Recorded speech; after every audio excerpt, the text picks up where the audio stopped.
Makan dengan lauk yang lezat, dinikmati dengan sepiring nasi hangat, pasti akan terasa istimewa. Saking nikmatnya makan dengan nasi hangat disertai lauk yang sedap, membuat kita tanpa menyadari tambah lagi, dan lagi.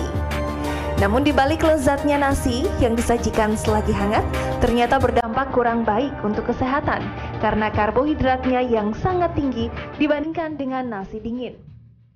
Kadar glukosa yang masuk ke dalam tubuh sangat tinggi. Lalu benarkah dengan mengkonsumsi nasi hangat bisa menyebabkan seseorang terkena penyakit diabetes?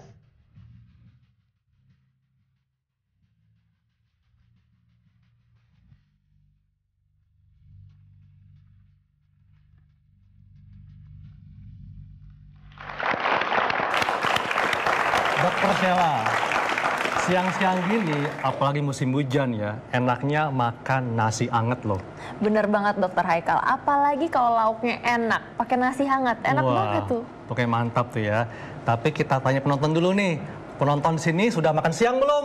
Sudah. Nah, tadi makan siangnya pakai nasi anget atau nasi dingin? Nasi anget. Kenapa suka nasi anget? Nah, mungkin Mbak ini nih, kenapa suka makan nasi anget, Mbak? Karena kalau nasi hangat itu lebih nikmat, apalagi ditambah lauk yang kita suka, Dok. Wah, pasti lebih sehat, lebih enak. Lebih enak ya. Oke. Dokter Haikal, ngomong-ngomong soal sehat atau enggaknya nasi hangat, kan ada juga nih yang berpendapat bahwa nasi dingin itu lebih sehat. Benar atau enggaknya? Langsung aja kita invite Dokter Ferawati, spesialis gizi klinis. Siang, Dok. Siang, Dok. Dok, silakan Dok. Ya. Ini kita sedang membahas nasi anget dan nasi dingin. Ya. Tentunya di antara kita nih lebih suka nasi anget. Betul. Katanya lebih nikmat, apalagi kalau lauknya mantap. Enak, wah. betul. Nah, tapi mungkin sebagian ada juga nih suka nasi dingin. Ya. Nah, ini enak banget nih, apalagi masih kan? beruap-uap begini. Betul sekali. Oke. Jadi gini, sebenarnya kita harus menyamakan persepsi dulu. Nasi dingin itu seperti nasi apa ya? Memang kalau yang nasi baru diangkat, kemudian masih beruap, kita sebutnya nasi hangat. Sedangkan nasi yang sudah ditaruh di meja seperti ini, itu kita sebutnya nasi dingin. Tetapi ada sesuatu yang baru sebenarnya. Bagaimana kita memanfaatkan nasi dingin supaya kita sehat, itu yang penting. Gitu. Kemudian kalau kita lihat di sini, tergantung. Jadi kalau misalnya kita bandingkan antara nasi hangat dengan nasi dingin terhadap efeknya ke dalam tubuh, sebenarnya nggak terlalu berbeda bermakna. Oke, kalau nasi hangat mengandung lebih banyak karbohidrat, itu mitos atau fakta, Dok? Itu adalah mitos. Jadi baik nasi hangat ataupun nasi yang kita dinginkan, itu sama saja karbohidratnya. Tetapi ada sesuatu yang berbeda. Ternyata kalau nasi yang dingin, dalam artian nasinya kita masukkan ke dalam lemari es selama 24 jam, itu dia bisa lebih menurunkan kadar gula darah. Jadi maksudnya kalau nasi yang kita masukkan ke dalam lemari pendingin, ini bisa menurunkan kadar indeks glikemiknya. Respon indeks glikemiknya lebih rendah. Jadi indeks glikemik ini apa nih, Dok? Indeks glikemik itu adalah suatu makanan, bagaimana respon makanan tersebut terhadap peningkatan kadar gula darah. Jadi semakin tinggi glycemic index, maka dia akan semakin meningkatkan kadar gula darah. Yang mana itu nggak bagus kan, kita nggak mau seperti itu. Apalagi bagi penyandang diabetes ya. Betul. Nah, nasi putih ini termasuk yang indeks glikemiknya tinggi. Tinggi sekali, seperti itu. Yang berbeda adalah jenisnya mungkin. Jadi kalau misalnya nasi putih kita bandingkan dengan beras merah, ataupun beras hitam dan beras ungu misalnya, itu akan berbeda. Oke, mitos berikutnya, Dok. Nasi hangat bisa menyebabkan diabetes.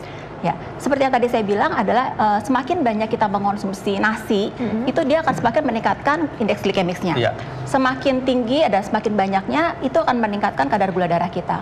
Jadi semua tergantung berapa banyak. Jadi ada penelitian sebenarnya, berapa banyak sih yang akan meningkatkan kadar gula darah dibandingkan antara orang yang makan 300 gram, itu kurang lebih 100 gram itu 7-8 sendok makan, dengan yang makan 200 gram, ternyata yang makan 300 gram itu cenderung 80 kali lebih cepat bikin diabetes. Oke, Dok, jadi artinya selain jumlahnya, ternyata kalau nasi itu lebih hangat, lebih tinggi indeks glikemiknya, seperti itu? Kalau misalnya untuk indeks glikemik dia tidak terlalu berpengaruh. Kalau nasi yang baru diangkat dengan nasi yang kita diamkan selama kurang lebih 10 menit. Yang berbeda kalau nasi tersebut kita masukkan ke kulkas dulu. Karena di dalam kulkas tadi selama 24 jam dia akan terbentuk gelatin. yang susah untuk diserap. Gitu. Oke dok, selanjutnya ada mitos nih, uap nasi hangat dapat menyembuhkan jerawat dan mengecilkan pori-pori di wajah. Ketika betul gitu dok? Kayak tadi ya. Ini langsung Jadi sekalian spa wajah sepertinya. Jadi sebenarnya mitos ini mungkin atas dasar semua uap akan membuka pori-pori, kemudian setelah kita tutup lagi kayak rice cooker kita tutup, dia akan menutup kecil kembali. Tapi untuk nasi sendiri, memang nasi banyak selenium ya. Selenium kita tahu untuk wajah tuh bagus sekali. Kemudian ada vitamin B-nya juga bagus untuk kulit. Tetapi ya, zat mikronutrien tadi nggak bisa ikut dalam uap air sebenarnya. Jadi itu tidak berefek. Oke, berarti ini mitos lagi. Oke, selanjutnya nasi hangat memiliki kadar gula yang tinggi. Nah, tadi dok ya. Yang tadi disebut itu ya. Jadi dia memang sedikit meningkat, tetapi nggak terlalu berbeda bermakna antara yang kita langsung makan, kemudian enggak. Tetapi yang menjadi jeleknya adalah kalau makan nasi lebih hangat, biasanya lebih memacu rasa lapar kita. Karena jadi kalau memicu rasa lapar, artinya malah ingin nambah lagi. Betul, karena waktu kita menghirup bau nasi itu secara langsung hormon lapar kita akan meningkat. Karena ada aromanya itu benar. Iya, tapi benar juga sih Dokter Haikal, kalau misalnya nasi dingin gini kayaknya nggak enak, nggak ada baunya. Jadi wanginya sendiri yang merangsang.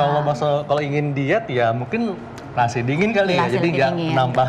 Dan satu hal lagi yang mungkin membedakan, jika nasi hangat dia kan cenderung lebih lunak ya. Kita mengunyah akan lebih sedikit. Nah, lebih sedikitnya itu yang juga akan merangsang nafsu makan. Oke, berikutnya nih dok, nasi hangat dapat membuat tubuh lebih gemuk.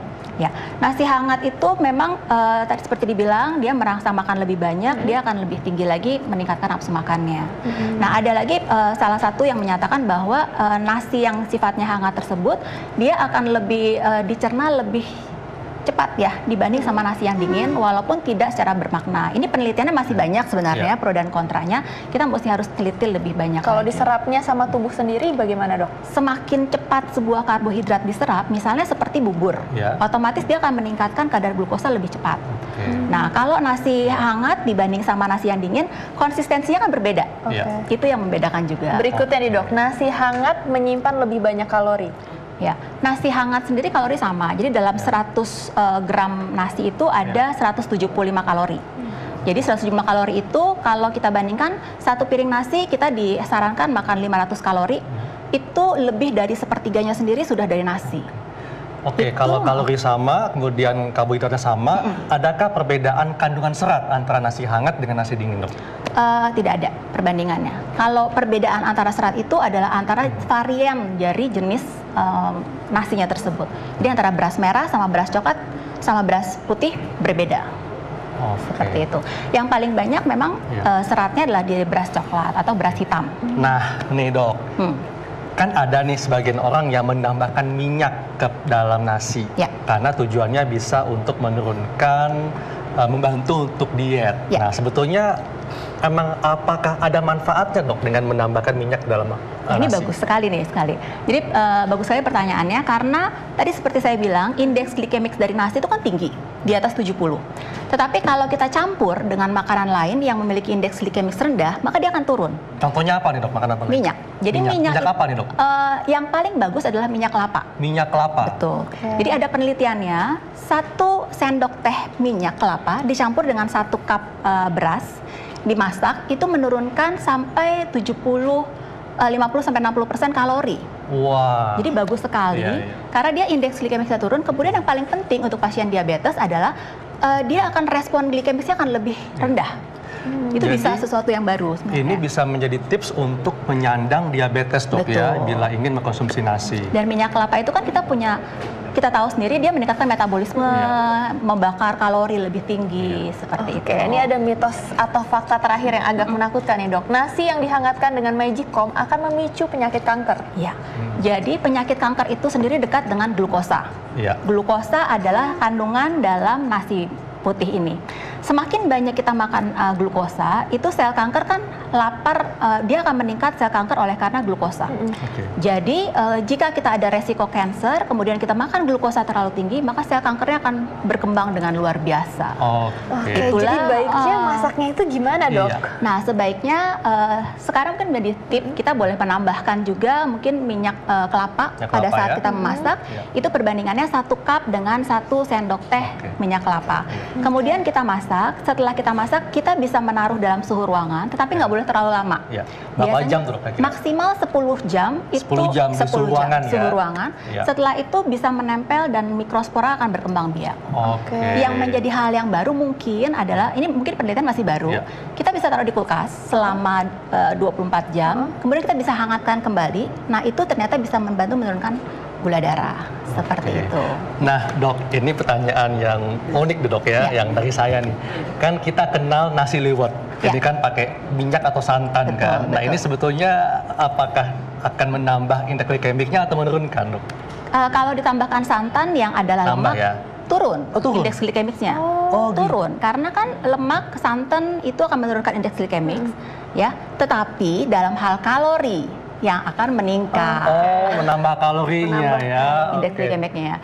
Belum lagi kalau misalnya kalau kita masak yang tadi nasi liwet segala macam suka ditambahkan gula ya. Nah, itu juga menambahkan kadar gulanya. Nah, kalau Dr. Sheila nih suka nasi goreng nih, Dok. Tiap pagi kebetulan makan nasi goreng, Dok. Nasi goreng gimana, Dok? Nah, nasi goreng itu yang menjadi bermasalah kalau ditambahkan kecap, itu ada kalorinya juga, ada natriumnya juga, gulanya juga akan meningkat. Dan yang jeleknya adalah dia tidak ada serat ya. Jadi kita harus kalau makan nasi goreng masih boleh, tetapi kita tambahkan sayur yang banyak. Kemudian boleh ya, Dok ya, ada syaratnya tapi dan ada juga ya. proteinnya. Jadi ada proteinnya juga cukup seperti itu. Oke, Dok, ini jadi tips dokter apa nih? Kita lebih baik mengkonsumsi nasi hangat, nasi dingin atau bagaimana? Atau perlu menambahkan minyak? Ya, yang pertama adalah jenis dari nasi. Jadi kalau memungkinkan kita mengubah jenis nasinya menjadi beras merah atau beras coklat. Kemudian yang kedua jumlahnya. Jumlahnya itu dianjurkan sekali makan hanya 5 atau 6 sendok. Sekali makan? Sekali makan. Sendok makan? Sendok makan bukan seperti ini. nasi ya? Jadi itu kita terbagi antara 5 sampai 6 sendok makan. Sisanya dari piring kita isi dengan apa? Kita isi dengan sayur yang adalah karbohidrat kompleks tadi. Kemudian saran berikutnya untuk nasi adalah kita boleh memakan langsung, tetapi lebih baik lagi kalau kita diamkan sebentar selama kurang lebih 15 menit, 20 menit supaya dia agak sedikit mengeras sedikit sehingga kita mengunyah lebih lama. Betul. Dan kita nggak akan terpacu untuk makan lebih banyak karena rasanya tadi. Nah, penonton di sini sudah paham belum? Nasi anget dan nasi dingin. Nah, jadinya lebih pengen nasi anget atau nasi dingin nih? Tetap ya nasi anget, tetap preferensi ya sebenarnya. Oke. Yang penting perhatikan jumlahnya, Dok. Jumlahnya ya? itu yang bermasalah. Oke.